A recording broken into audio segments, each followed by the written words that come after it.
সুন্দর তাকবীর দিচ্ছেন ভাই, তবে বোঝা যায় তাকবীরের ট্রেনিংটা খুব বেশি দিন ধরে না। তাকবীরের ট্রেনিং আছে, এরকম একজন তাকবীর দিবেন পুরা মাহফিল প্রকম্পিত হয়ে যাবে, এরকম একটা তাকবীর দিবেন। দেন তো দেখি।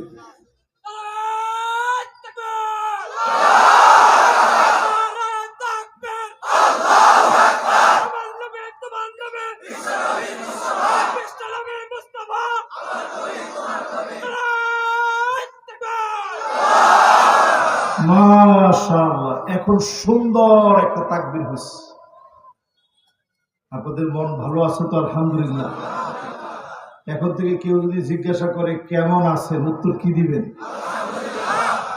না বললেন যে হুজুর বা বালামা। আমাদের দেশে এমনও মানুষ আছে জিজ্ঞেস আপনি কেমন আছেন, হুজুররা বালামা, এর লেগে আমরা বালামা। জিজ্ঞাসা করছে কেমন আছেন, হুজুর কেমন আর থাকতাম, কখনো খারাপ পড়ছে। কেমন আছেন, হুজুর নাক কাটা গেছে। এই সমস্ত উত্তর দেওয়া এটা কুফুরি কথা। আপনি মনে করছেন সহজ, এটা কবিরা গুনাহ।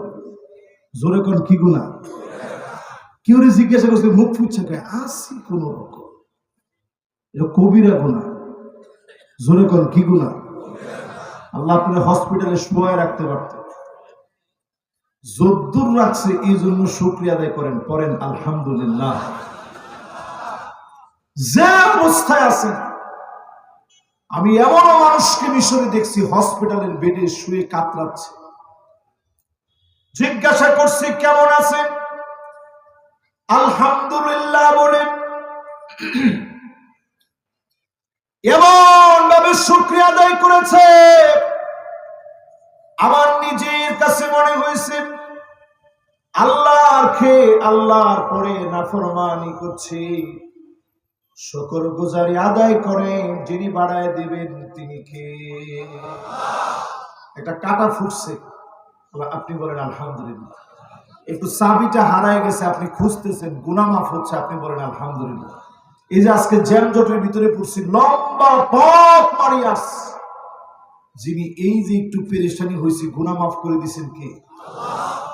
এবার আসেন আল্লাহর প্রশংসা করেন, নবীজির নামে একটু দুরূদ শরীফ পড়ি।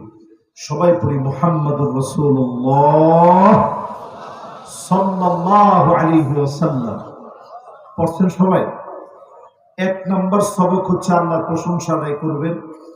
দুই নাম্বার সবক হচ্ছে দুরূদ শরীফ যত বেশি পারেন খালি পড়বেন। সাল্লাল্লাহু আলাইহি ওয়াসাল্লাম, সাল্লাল্লাহু আলাইহি ওয়াসাল্লাম, সাল্লাল্লাহু আলাইহি ওয়াসাল্লাম।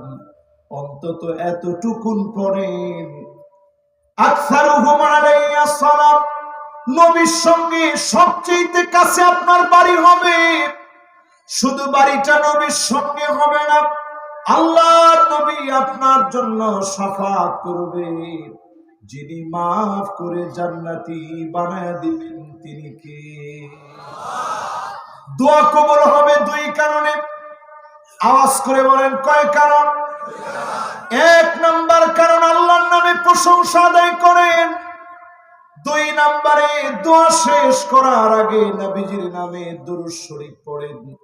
এই দুইটা মিলে গেলে জ্বলন্ত দোয়া গুলাকে যিনি কবুল করে নেবেন তিনি কে?